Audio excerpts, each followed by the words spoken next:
Okay, so I'd love to introduce to you Alexandre Philippe and Jon Hegel. Hegel. Yeah. I guess that you all know the topic of today. The topic of today is to discuss their involvement in the upcoming documentary 7852, which will be about what I would say the most iconic scene in film history, Hitchcock's Psycho shower scene. Full stop. That's right. There's not much more to say. I think it says it all. Why am I even making it? Just to make sure that we all understand which scene we're talking about. Does everybody know which scene we are talking about? Yes. And can everybody hear the music in their minds? Yes. Okay. It's okay. I'll just play it on my. Do you know the music? Yeah, now, yeah. You do. Just Okay. don't understand. Okay, good. So, without any further ado, I just wanted to welcome you, and it's real great to be here. I'm Michael Pärt, and I'm a music editor. So the relation between a composer and a director is really something that I'm very familiar with, and usually I sit in between the two. But I'd love to have a look at both of you today.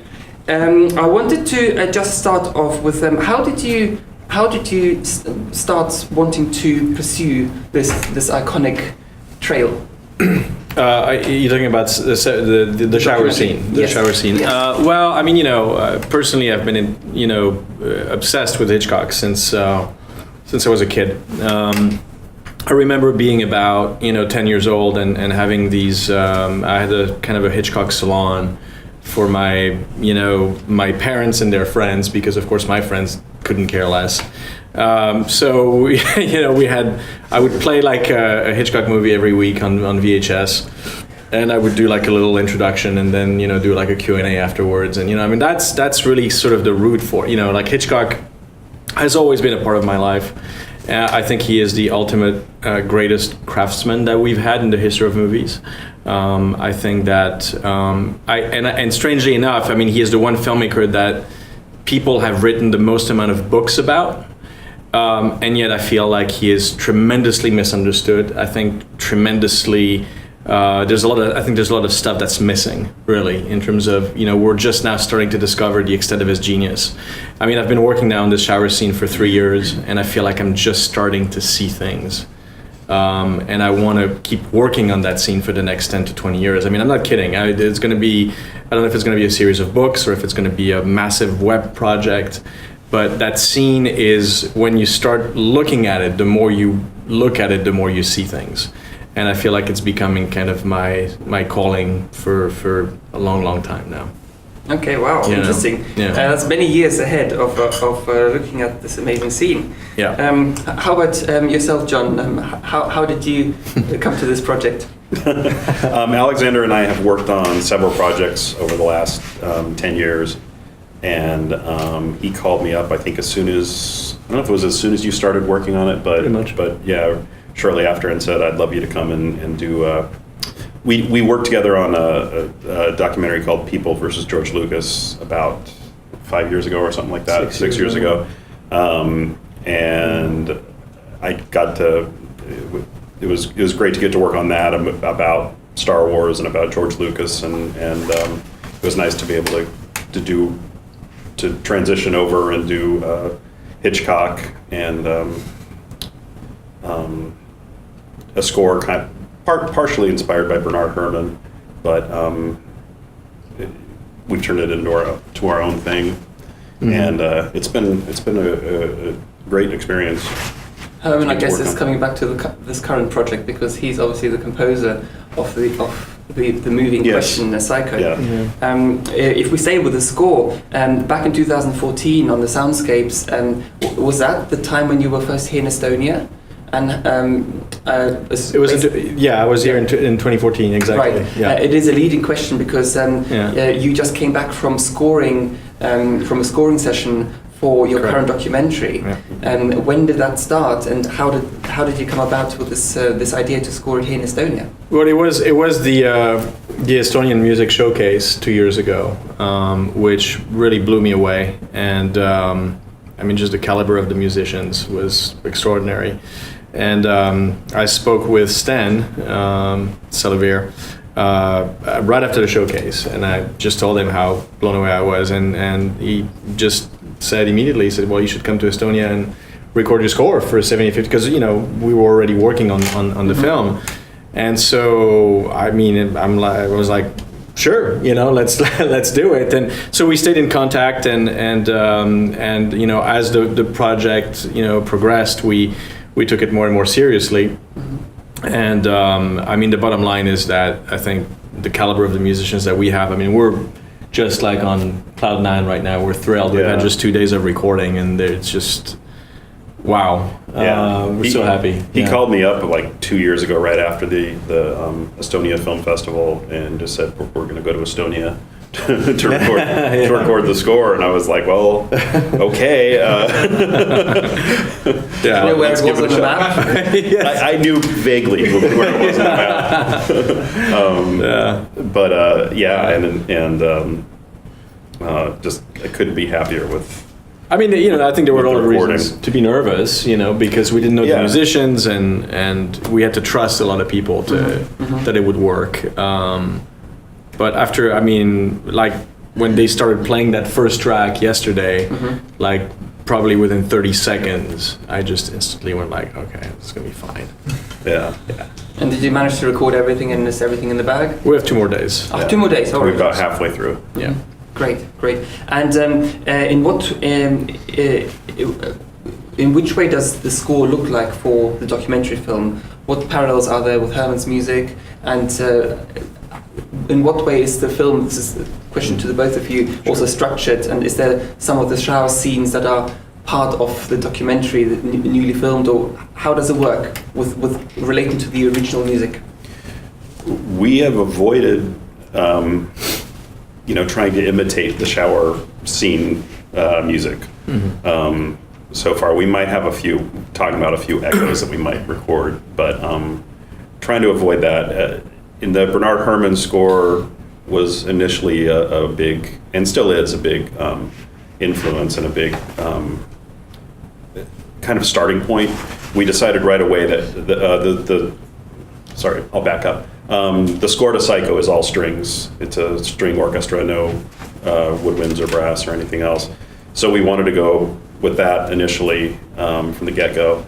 And then over time, for creative and economic reasons, we decided to pare it down to a quartet, and that has just proven to be amazing. It gives it a different sound, and it gives it a little bit more... Lonely sound. Yeah, a little more intimate sound with just the quartet. And it's become its own thing, and I'm very happy with starting off kind of inspired by the Bernard Herrmann and then taking it in a different direction. Well, I think what you're doing, and we were actually talking about this in the car, and I just told this to John. I think his score is very, it's extremely respectful of Bernard Herrmann, and it's extremely respectful of Hitchcock. But yet there's there's these echoes, as you said. But I think it's also its own thing, and one thing that I kept stressing to John is the heartbreak of Psycho. There's this woman who makes a mistake and decides to return the money, but she's gonna die, and she's a very sad character, just the way Norman Bates is a very sad character. I mean, these are very sad, very lonely people who take wrong turns in their minds and pay the ultimate price. And so I really wanted that sort of heartbreak to be there, to be really potent. And I kept pushing John in that direction. And my God, that soundtrack it's heartbreaking. And so I think what John has done is done something that is in a way more heartbreaking than what Herrmann was doing, which I think is probably more suspenseful. Yeah. Yeah. But yet there's these echoes of Herrmann. So I'm so happy with what you've done. This is the best you've ever done for any of my films, for sure. Oh, shucks. So yeah, it's true. I mean, it's true. It's just. Well, we were just discussing earlier today here in this very same room how limiting yourself actually opens you up creatively. And absolutely. Hitchcock said that he filmed the whole film in black and white because otherwise it would be too gory. That's right. So it allowed him really to open up in a completely different area, which in those days wouldn't have been possible. What do you think about that? And are you using any of those kind of effects today, even if you might not need to? Yeah, I mean, I think this whole documentary is so ambitious in every possible way that you can think of, and we have so many limitations. From the get-go, the whole idea was that the film was going to take place at the Bates Motel. The whole idea is that the movie starts with Marion driving in the rain, arriving at the Bates Motel, and then this is where the universe of the documentary takes place. So each of our interviewees is actually trapped there. So they're all in their rooms inside the motel and inside the house. So we shot everything green screen. And we shot the exteriors actually at the Bates Motel. But we had to build a set to sort of recreate the interior. Of course, it's black and white. It has to be a black and white documentary because I don't know how you make a color film about Psycho. Of course, there's the Gus Van Sant version of Psycho, but that's a whole other thing. So, when we started, we had no money, and this is a very ambitious sort of project. So you have to figure out ways to somehow make it work. And I think that, as Jon mentioned, as far as the music goes, initially we were thinking about a 21-piece, string orchestra. Well, we don't have that.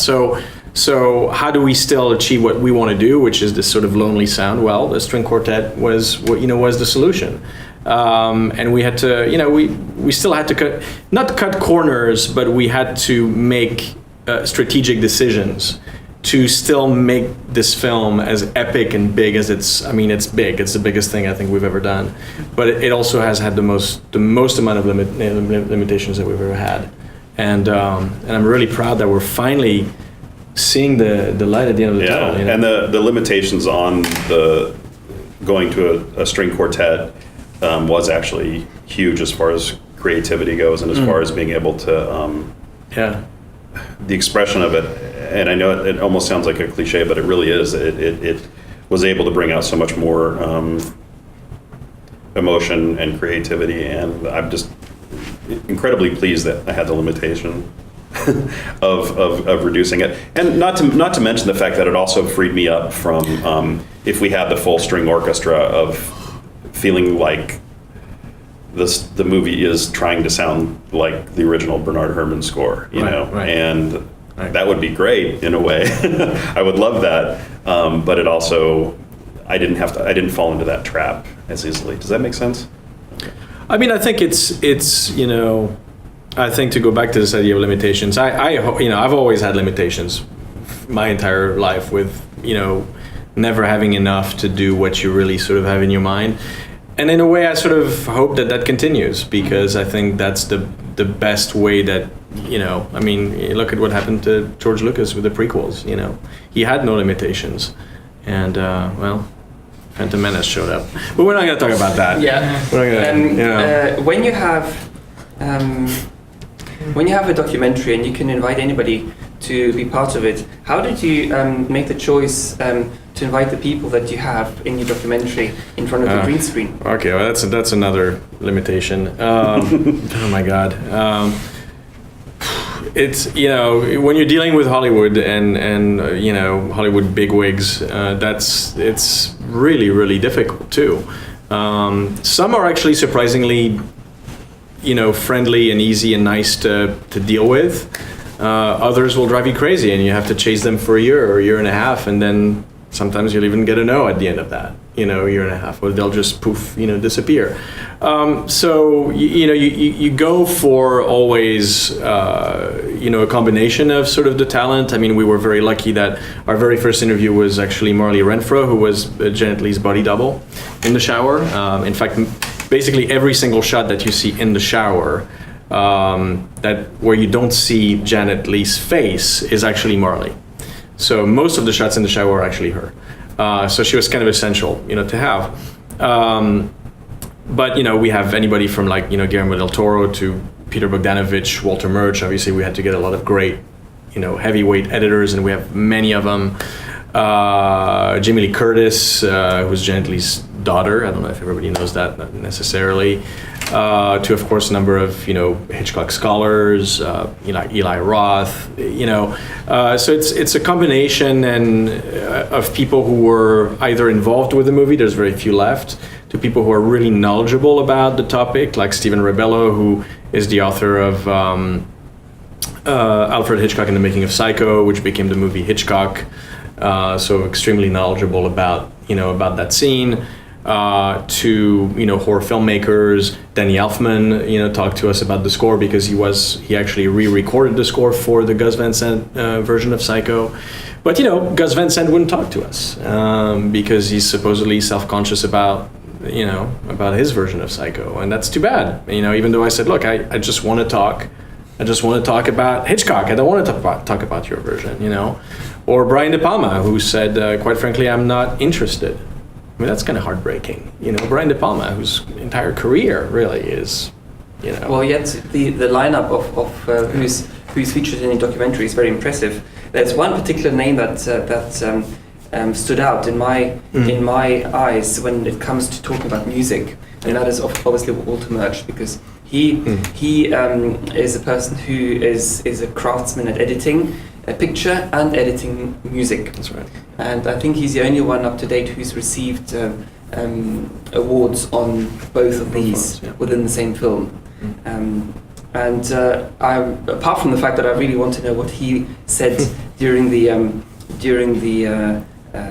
set, I'm more interested to know, because we will all watch the film eventually. What I want to know is what other things that you've been discussing with Walter off set, in preparation and ahead of the shoot, when it comes to Hitchcock and the use of music. So that was an amazing moment when because we had interviewed a number of editors before Walter, and of course every editor in Hollywood, I'm talking about Oscar-winning editors, were like, good luck getting Walter. He doesn't give people interviews, and he's just kind of this holy grail, But somebody reached out to him on our behalf, and then one day I get an email from, it says Walter Murch. I'm like, holy shit! And the message was really short. Didn't realize that he said, your project sounds really interesting. I'd like to know why you want to interview me. So, I rolled up my sleeves. I'm like, okay, I have to write the best email I've ever written, And so I made my case. I'd read his books, and I explained to him, the numerous reasons why it was important. He said, okay. But instantly he said, okay, I'll do it. So this is what I want. I mean, this guy is incredibly prepared. So he wanted to look at all the different versions of the screenplay. He wanted to look at the storyboards, and so for there's a whole evening, until 3 a.m. where we were going back and forth on email. He was like, okay, show me this, show me this, show me that, And then, it was this absolutely magical sort of evening where it was, pre-interview sort of, material. But I was realizing, oh my God, I'm geeking out with Walter Murch about the shower scene. This is the coolest moment of my life, And so when we showed up at his house, that was the first thing. Is he had printed out. He had basically broken down the scene, every single shot, and he had a whole list of things he wanted to talk about. So, extraordinarily prepared. I don't think I've never had an interviewee like that. I mean, somebody who was just so prepared, and he deconstructed that thing like you cannot believe. It's really fun, really fun. Yeah, he's the only editor that I know that really understands music, and he edits the music, he edits the picture, and then they come together. For example, The English Patient, and many more. And were there any references to music when he was breaking down the shower scene? We talked a little bit, but I wouldn't say that's that wasn't the area that he really wanted to cover the most. He really was obsessed with, I don't know, maybe obsessed is a strong word, but he talked a lot about certain cuts that were mistakes, were he thought's mistakes that Hitchcock was trying to cover up. There's this one cut when she's showering and she's facing left to right, and then you almost have this jump cut where suddenly your hair is wet, and he calls that the wet haircut. It's he's the only one who actually mentioned that, but he said nobody would sort of do that. Why did he do that? There must have been some reason, that we're not familiar with, that we don't know about, and then Jeff Ford, who is the editor of the Avengers and Captain America, says actually that's one of the best cuts I've ever seen, because he felt that it's a very sort of confident move forward in time. So it's really fascinating to talk to all these editors about that scene, because invariably they all at one point will go, that is the greatest cut that I've ever seen, but they're all talking about a different cut. Mm-hmm. When it comes to music, I mean, Danny Elfman, he's probably very qualified to comment on the scene and also on this genre in particular, because when you look at all of the films that he's been doing, then they really fuse together with Psycho very, very well. Oh yeah. Did he have some extended thoughts on this genre specific music? Well, Danny was, he talked a lot about actually his childhood and the fact that he was a horror buff, that he was watching, 2 horror movies every weekend, but that Psycho was the one movie that his parents would not let him go watch, which is so interesting, there was really sort of a stigma, so he actually got to see it later, but he was very, it was a huge moment for him to have the opportunity to re-record that score. He talks about it as Holy Scripture, Did he do anything did he alter it at all? Did he just play it straight? They did it in stereo as opposed to mono. Okay. Right, so there was those considerations already right there. But he tried to stay as true as possible. And in fact, he said there was a meeting with the executives where at one point they said because the film is going to be in color, they wanted to bring the woodwind and brass, and he said no, please.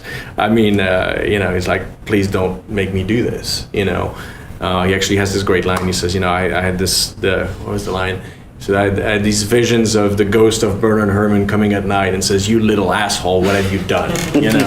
And so he's obviously extremely respectul of that, but he felt the weight of it, just like I think anybody who touches that scene in some way, I think really feels the weight of it.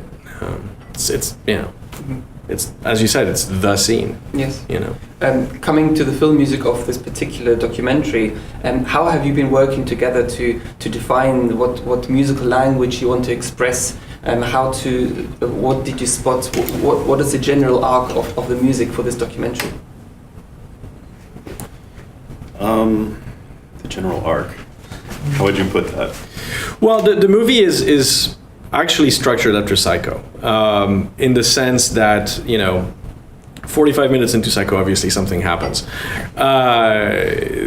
In the documentary is structured in a way that roughly 40 some minutes into the film, we spend the first 45 minutes of the film setting up why the importance of that scene in culture. Not just in culture, but in cinema history. What made it so important to Hitchcock? It was a turning point. I'm basically make the argument that Hitchcock's entire career led to that one moment. That was the ultimate trick he ever perpetrated on an audience. And then from that moment on, the second part of the movie is essentially a deconstruction of the scene, and we start going very slowly through it and through these moments. But permeating that is the tragedy, and I think that's to me, the arc is you look at the bookends of Marion, mm-hmm. of Marley Renfro, actually. And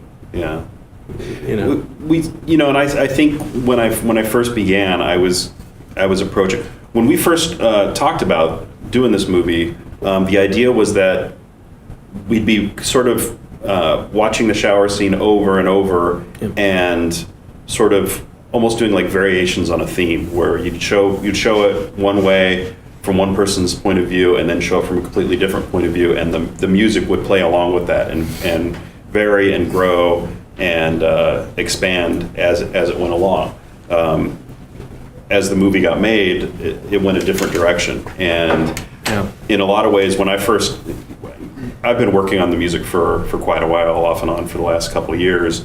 So I originally, I started off in one direction, and then as the movie became defined, and as just through what you found out through the interviews, it took a different shape. Yeah. And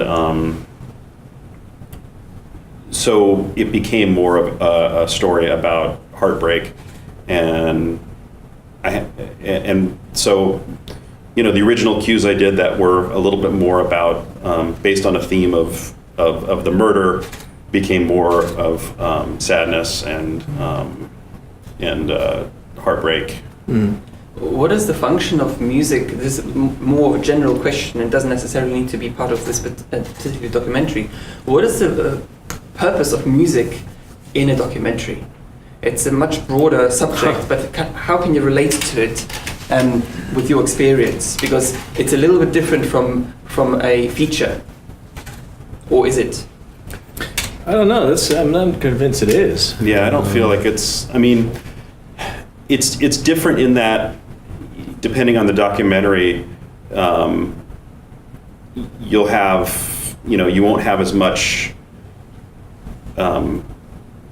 It's not as dependent upon scene after scene explaining the story. There's a lot of talking heads. There's a lot of people discussing, and so in that respect, music has to underscore the conversations much more. But I feel like it still has the same function. You're still trying to get an emotion out of a scene, even if it's just a bunch of people discussing, even when they're joking around, even when they're saying, they're talking about how the Norman Bates's character looks like he has a mushroom head, on the stabbing scene. I don't know if you can picture that. Anyway, you mean Mother? You're talking about Mother, yes, Mother, even when they're discussing funny things, that having some emotion to it. I think it pushes it along. I think it really sort of serves a very similar function, personally. But again, I think talking about sort of feeling the weight of it, and what Danny Elfman felt, whatever. Like when you start tackling something like the shower scene as a feature-length documentary, and considering that I've been obsessed with Hitchcock since I was 10 years old. I'm feeling the weight of it, and my whole sort of drive is to make a film that he would be proud of, So every moment sort of really counts, I think, for me, and you have to. There's a really specific emotion that I want to bring into it, and it's very different. I mean, it couldn't be more different from People vs. George Lucas or anything we've done before. It's tonally, it's just completely different, and so I think the score is more important in a way in this one than it's been in the previous ones, because specifically you're dealing with icons, and I'm not just Hitchcock, but obviously Herman and the scene, and all of these are different icons that bring their own sort of connotations to the picture, and so hitting that right tone and those right emotions has to be done, I think, through music. Yeah, deeper themes. Deeper, exactly. Yeah, and so there's that theme that Jon created for the opening. It's very dark and it's huge. And it's heartbreaking as she's driving there. She's taking us to the Bates Motel. But it is, in a way, it is her theme, and it comes back at one point when we talk about the sins that can be washed away. Actually, the track is called "Sins That Can Be Washed Away," and it also bookends. Comes back at the very end of the film. I think it really sets the tone. leading up to having a track that can be already recorded. There's probably a lot of interest in this room to hear a little bit about your workflow. How do you work together? What makes you tick, and how do you collaborate from let's say the spotting session to the recording session? With this movie, it began, like we said, a couple years ago, before anything had really been shot, or just a few things had been shot.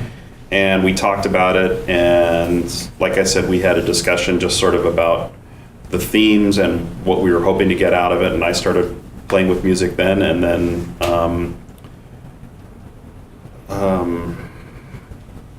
as things changed and as we changed the instrumentation, we discussed stuff further. We had, I don't know if we actually had a real spotting session where we went through and watched the film.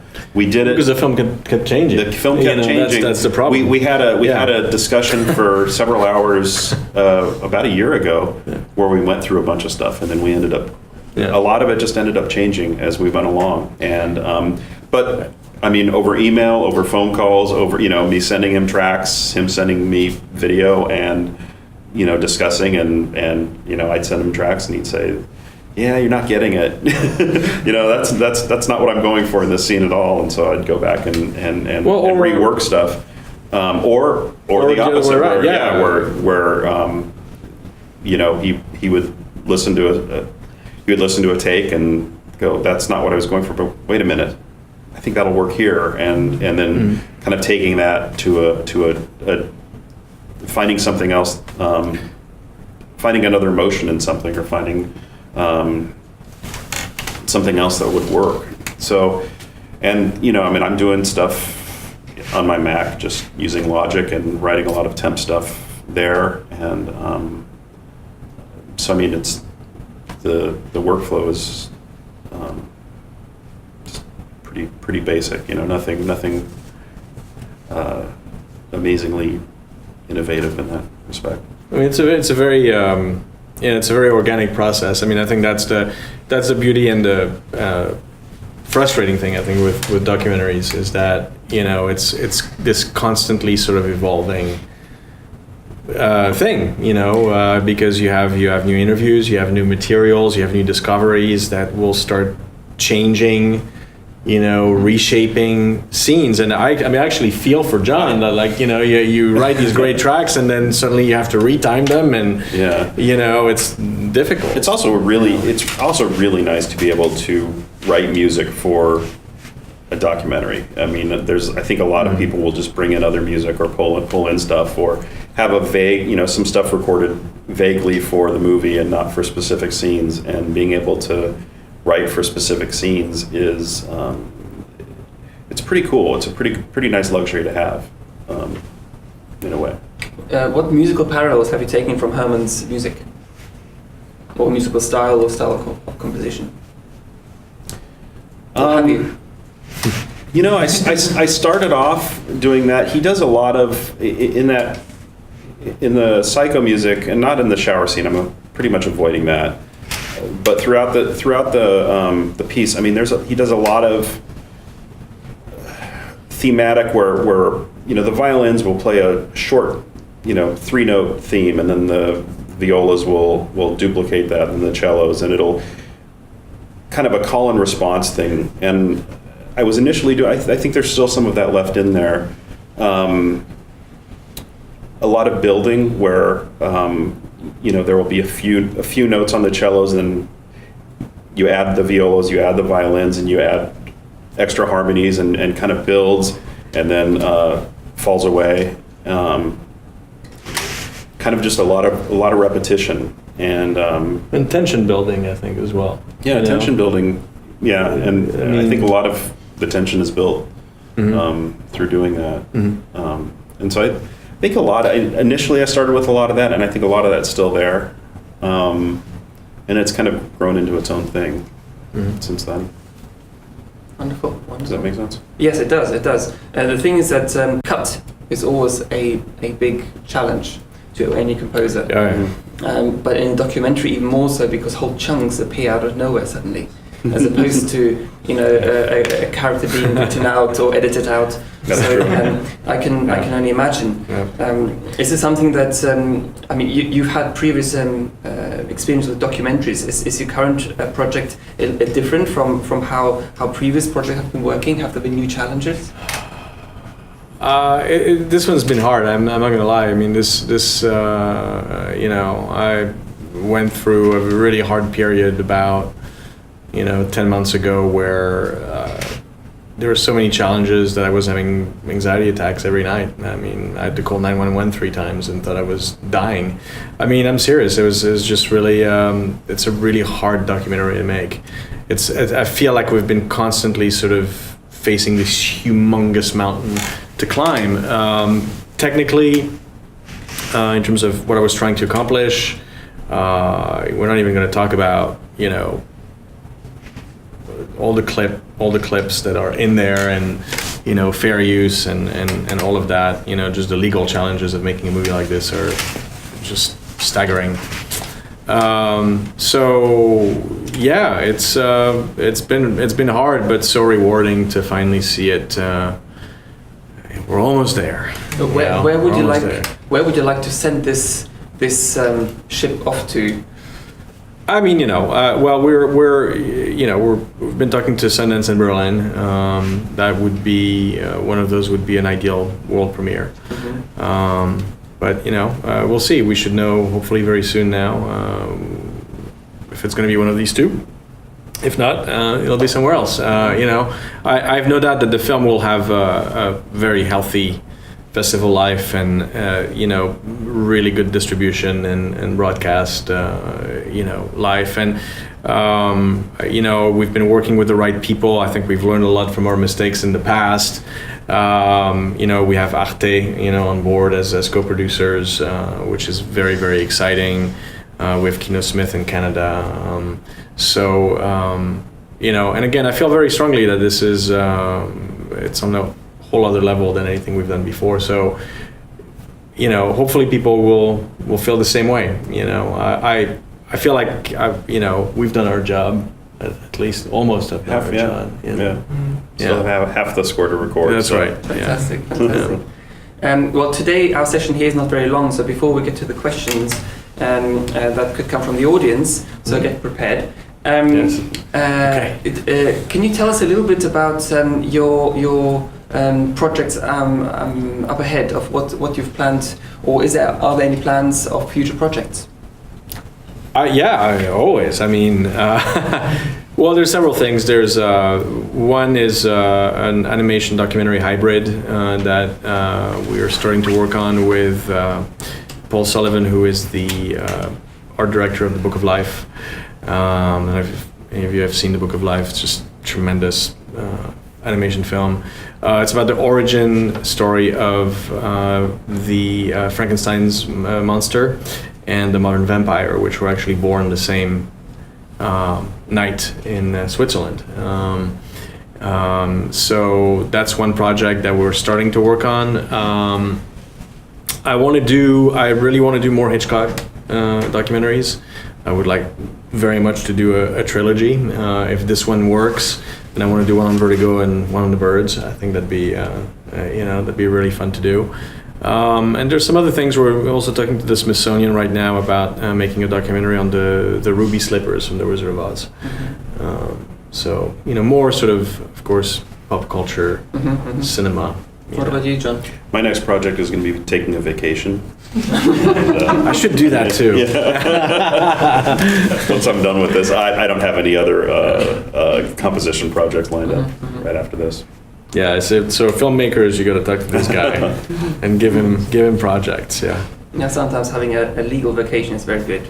Yeah. Because if you take a vacation forcefully and you're on borrowed time, you're not really having a vacation. So having a vacation is really something special. Yeah, it's true. Good. I hope that you've thought of lots of interesting questions, because the floor is all yours. And go ahead. Just out of personal interest. As a Hitchcock fan, you probably read the Hitchcock Truffaut book. Oh yeah, of course. What do you think about the book? Oh, I mean, it's tremendous, you know, and it's we actually have a few audio soundbites from his epic interview with Truffaut in the film itself. I mean, there's actually a number of clips of Hitchcock himself, you know, talking about his craft. I mean, he's obviously the elephant in the room, you know. He just shows up throughout the film. I mean, you know, it's that was extraordinarily important moment, I think, for our medium when Truffaut decided to shed a spotlight on this director that he felt was the greatest living filmmaker, you know, at the time, and I still think we can very much argue that he was. I mean, for me, he was the greatest. There's many other great filmmakers that I would throw into that sort of basket, but there's something about Hitchcock where I feel you can just go deeper than just about anybody else. So yeah, phenomenal book. Yeah, and of course there's a documentary about it as well. Yeah, by Ken Jones.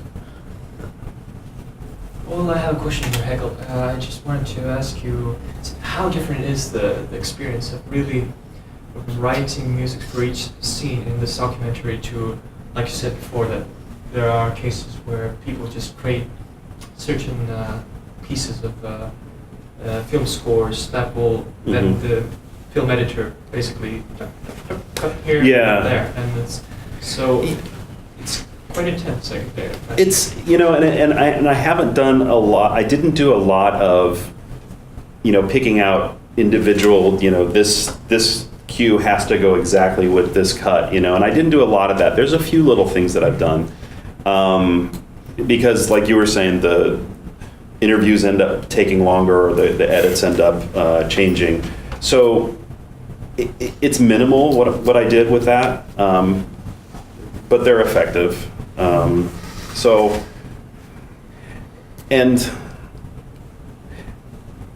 And I find when I'm watching the interviews, or when I'm watching the scenes, I find that to me there's emotion that needs to build in certain places, and so for me, I start to add that stuff in, and there's been, and I feel that's important. When we did People versus George, there's a few of those where I had in mind that the emotion would change with this part of the score, and then they ended up cutting it in somewhere else, and I would watch it and go, well, that actually works pretty well. So.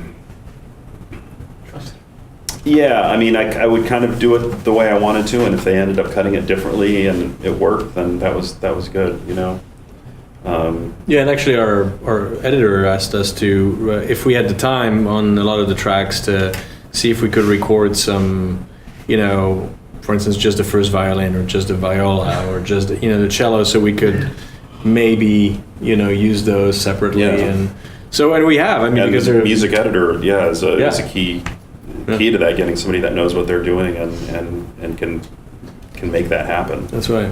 Yeah. Did that kind of answer your question? Yes. Yeah. Yes. Hello. Hey. My name is Sergei Trofimov. I'm an Estonian film composer, and I'm just starting out to try to get transition from sampled orchestration to real recording. So my question is maybe to Jon, but all three of you maybe can say, what is the reputation of Estonian orchestras abroad regarding film scoring, recording, perhaps compared to other European places like Prague or other Eastern European orchestras? What's been experience for you recording Estonian? It's been amazing. Musicians? Yeah, it's been amazing. And I hadn't really heard reputations beyond. I know that your European musicians, there's a long tradition of just excellence. But I'm in the States, and so I never thought I would really have the opportunity to come over and record musicians of that caliber. So as far as in the States go, I didn't really have perspective on that, but now that I do, it's just amazing, and so happy with just the level of musicianship. Yeah, I don't think people in the States, immediately think about Estonia, but that's why we're trying to change actually here. And if this film is successful, and I definitely want to spread the word because and a lot of word of mouth. I mean, just the fact that he came to the festival a couple of years ago and then said we have to go here to record was huge. And I have not been very good with being able to get the sampled strings. I don't know. I need to read some books on how to make those sound better. But I'm so happy to actually have musicians play this stuff so beautifully. It's true, because there was a couple of tracks that didn't move me as much as I wanted to. Like the scratch tracks. Yeah. And then those players did started playing them, and I'm like, holy cow, wow. So it's a whole other. It's a whole other world, but we'll do our part.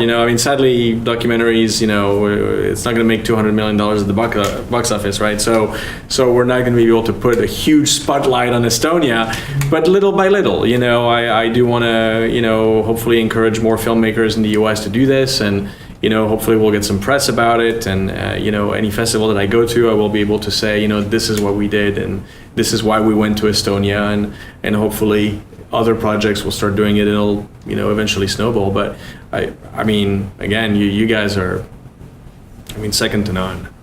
I think so. It's really fun to be able to be here. I actually had that thought yesterday. We were recording, and after all the stuff, coming here from Denver to record the score, and in the middle of a track, I was thinking, okay, so here we are in Vimsi, is that how you say Vimsi? Yes, Estonia. And I'm like, now I get it. Now I understand why we had to come all this way, because it's that good, so it's fun. To answer your question, I guess that in addition to what we've just heard, what was left unsaid was the choral tradition of Estonian musicianship. It's a very long and strong tradition. And when I've been comparing choirs that can be regarded either as session choirs or as real professional choirs, then Estonian choirs are really right up there. And this is something that hasn't really been developed or explored, partly because of technical reasons, because very often on film recording film music recording sets, the technical setup is unreasonably complicated. Everybody's got their own headphones, and it just becomes so fragmented. Whereas if you just were to record a classical piece of music, you can have a small set of microphones and a great acoustic.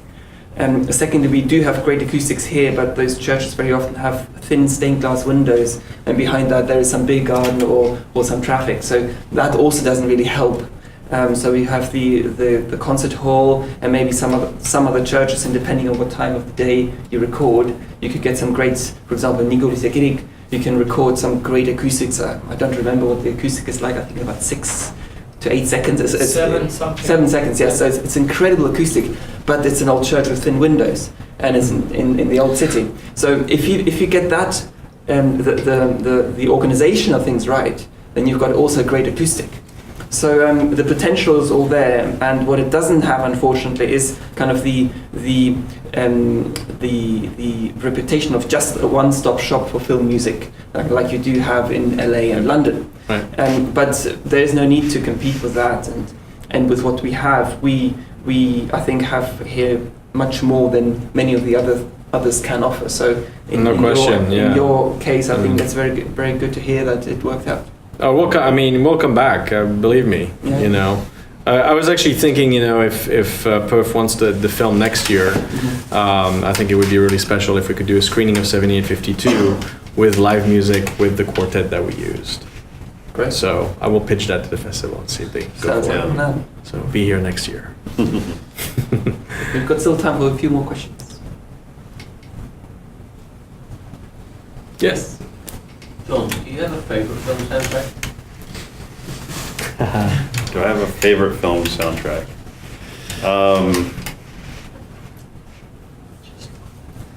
Just one.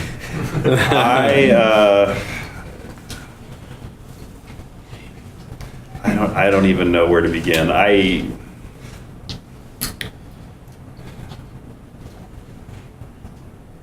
Sorry. I mean, I've gotten so into Bernard Herrmann lately, and was watching Citizen Kane is still great, and that was his first. Gosh, that's right. Yeah, that was his first. God. That was his first soundtrack. That guy's just. I really, and this is completely not completely opposite, but I recently watched Eternal Sunshine of the Spotless Mind. I think it was John Bryan did the soundtrack to that, and I was very impressed with the score to that. The thing that got me into it, like probably so many others, was Star Wars, and I mean, I still listen to the original Episode 4 album, and that stuff is just amazing. I mean, it really is. Just how huge it is, just how much he does with that. Mm-hmm. I don't know. There's lots of good ones out there. Those are just a few that pop into my head right now. Yes. How much does budget come into play when composing the tracks for movies? Is it often when you need a symphonic orchestra there, but you only have money for like 2 violinists? Or Yeah. Yeah, very much so. I mean, and that's actually that was also actually part of the equation for Estonia, because to get the caliber of musicians that we're getting in the U.S., we probably have to pay 3-4 times that amount. If we can find them and if we can book them. Yeah, I'm not even sure that we could. So yeah. I mean, that's we had a line item for music and we had to stick to that, and we have. And when we've done different projects, I mean, but we just have to go with what the budget is and do our best with what we have. We were talking about this yesterday, but we did a movie several years back. That was about air pollution in California, in LA, and we just there wasn't a huge budget for music, and we decided, let's go really, really, as far electronic as we can, and just get it very much, so it has that almost artificial sound, to emphasize the pollution type of thing. He brought up Blade Runner, and he brought up kind of the Vangelis. Was it Vangelis? Yeah, they did that, and just kind of getting that synthesized sound and just owning it and just embracing it, and that worked out pretty well. I think I was pretty proud of that. It was your best up until now. Yeah, it was. That worked really well, and so I mean, just using what you have and just chiseling away at it seems to work for me. I don't know. Yeah, So. that's another great score. I mean, Blade Runner, holy cow! It's taught in every film music school. Yeah. It's just, that's another film. Track 6. Track 6? Yeah. Which one is Okay. that? Which one is that? It's the one with the kind of echoey piano. Okay. And then comes kind of the sizzling thing from the top. I can't remember exactly. Okay. Track Yeah. 6. Track 6. Okay. Fair enough. I don't remember the title. Fair enough. I've seen the movie a million Yeah. times, so yeah. Taxi Driver, another great Bernard Herrmann score. And Vertigo. Let's not forget Vertigo. Yes, Vertigo is amazing. Plenty for the soul. Yeah. More questions? Well, we are inching steadily but surely towards the end of our 1 hour session. It's been an absolute pleasure. Thank you very much for having us. Thank you so much. Thank you. And I hope that you'll be able to come and visit us for your next scoring and film project. Hope so as well. Thank you. Thank you so much. Thank you. All right.